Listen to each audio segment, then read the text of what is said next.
जीवन में जब हम कुछ भी नया कर रहे होते हैं तो बस मन में यही ख्वाहिश रहती है कि यार उसकी शुरुआत बढ़िया हो जाए। नौकरी का पहला दिन हो, सेमेस्टर की पहली क्लास या फिर दिन की शुरुआत ही क्यों ना हो, क्योंकि गुरु शुरुआत बढ़िया हो गई ना तो समझो आगे तो देख लिया जाता है। इंडियन प्रीमियर लीग के साथ भी ऐसा ही हुआ। 18 अप्रैल 2008 को जब इसकी शुरुआत हुई तब ललित मोदी के दिल में भी यही चल रहा था कि बस पहला दिन बढ़िया निकल जाए। शायद भगवान ने उनकी सुन भी ली। आईपीएल का पहला मैच ही इतिहास बन गया। बेंगलुरु के ग्राउंड में जब ब्रेंडन मैकुलम ने छक्के जमाए तब न सिर्फ ललित मोदी बल्कि टीमों के मालिकों ने भी राहत की सांस ली। हेलो नमस्ते, क्रिकेट के किस्सों की इस फहरिस्त में मैं मोहित ग्रोवर आज आपको सुनाने जा रहा हूं मैकुलम के उस तूफान की कहानी जिसने ये तय कर दिया था कि आईपीएल सफल हो ही जाएगा।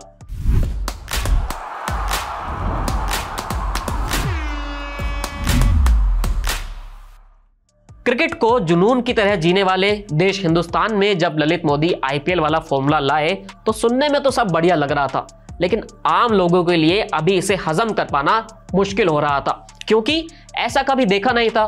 उस जमाने में वर्ल्ड 11 और अफ्रीका 11 वाले मुकाबले होते थे, तब लोगों को देखने को मिलता था कि सचिन और जयसूर्या एक ही टीम से खेल रहे हैं, लेकिन अब आईपीएल तो इसको नेक्स्ट लेवल पर पहुंचा रहा था। लोगों को यकीन नहीं हो रहा था कि जैक कालिस जिस टीम से खेल रहे हैं उसके कप्तान राहुल द्रविड़ होंगे। ब्रेट ली अपने ही देश के कप्तान रिकी पोंटिंग को आउट कर रहे होंगे। बॉल फेंकने वाला खिलाड़ी इंडियन है, उस बॉल पर शॉट मारने वाला प्लेयर ऑस्ट्रेलियाई है और जिसने बाउंड्री पर कैच लपकी है वो श्रीलंका के लिए क्रिकेट खेलता है। आईपीएल का यही फॉर्मूला ललित मोदी शुरुआत से बेच रहे थे। आईपीएल के पहले मैच से पहले ओपनिंग सेरेमनी हुई। बॉलीवुड के बड़े दिग्गज यहां आए, सबने रंग जमा दिया। बेंगलुरु के चिन्नास्वामी स्टेडियम में लेजर शो भी चल रहा था। माहौल बढ़िया पिट रहा था, लोग मजे ले रहे थे, लेकिन यह सब इवेंट था। आईपीएल इससे सफल होने वाला नहीं था। जब ललित मोदी ने इवेंट करवाया तो बीसीसीआई के एक अधिकारी ने कहा कि इवेंट कराना तो आसान होता है, लेकिन पूरा खेल चलाना मुश्किल होता है। ये बात खुद ललित मोदी भी जानते थे, क्योंकि आखिर में लोग क्रिकेट ही देखेंगे, ये इवेंट नहीं। इस सवाल का जवाब दिया ब्रेंडन मैकुलम ने, वो भी पहले मैच में। वही मैकुलम जिनके नाम पर आजकल बेसबॉल चल रहा है और टेस्ट क्रिकेट पूरी तरह से बदल गया है। ब्रेंडन मैकुलम ने आईपीएल इतिहास के पहले ही मैच में 158 रन बना डाले। एक टी20 मैच में शायद इतने ज्यादा रन किसी ने सोचे नहीं थे। बेंगलुरु के मैदान में जब ये मैच शुरू हुआ तो हर किसी के लिए ये एक नया अनुभव था। पहला मैच अगर साधारण निकल जाता तो शायद लोगों का दिल उतना नहीं लगता, लेकिन मैकुलम ने खेल ही पलट दिया। मैच शुरू हुआ और ब्रेंडन मैकुलम ने अपनी पहली 5 बॉल में एक भी रन नहीं बनाया। यह मैकुलम का तरीका नहीं था। दूसरा ओवर लेकर जहीर खान आए और मैकुलम ने यहां से अपना गेम शुरू कर दिया।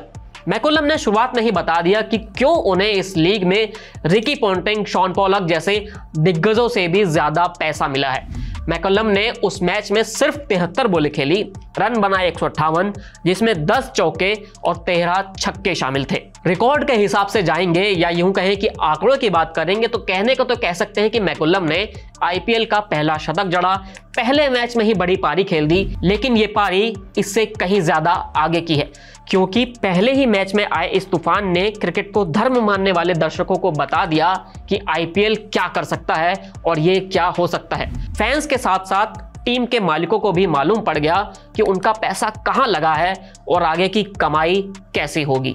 अगर आईपीएल के पहले मैच का हाल दे दें तो ब्रेंडन मैकुलम की इस पारी की वजह से कोलकाता नाइट राइडर्स ने 222 रन बना दिए थे। जवाब में बेंगलुरु सिर्फ 82 पर ही ऑल आउट हो गई थी। बेंगलुरु के लोगों के लिए यह बुरा था, क्योंकि पहले ही मैच में उनकी टीम आपके सामने ही इतनी बुरी तरह पिट गई थी, लेकिन उन्हें एक यादगार पारी भी देखने को मिली थी जो हमेशा के लिए इतिहास में दर्ज हो गई। आईपीएल के कर्ता धर्ताओं को एहसान मानना चाहिए ब्रेंडन मैकुलम की उस पारी का, जिसने आईपीएल को पहचान दिला दी और अपनी पहली परीक्षा में उसे पास भी करवा दिया। क्योंकि अगर वो मैकुलम की गेम चेंजिंग इनिंग ना होती तो शायद आईपीएल की तस्वीर कुछ अलग ही हो सकती थी। किस्सों की इस फहरिस्त में आज इतना ही। हम फिर क्रिकेट की कथा सुनाने के लिए आपके सामने हाजिर होंगे। आप जुड़े रहिए टीवी 9 भारतवर्ष के साथ।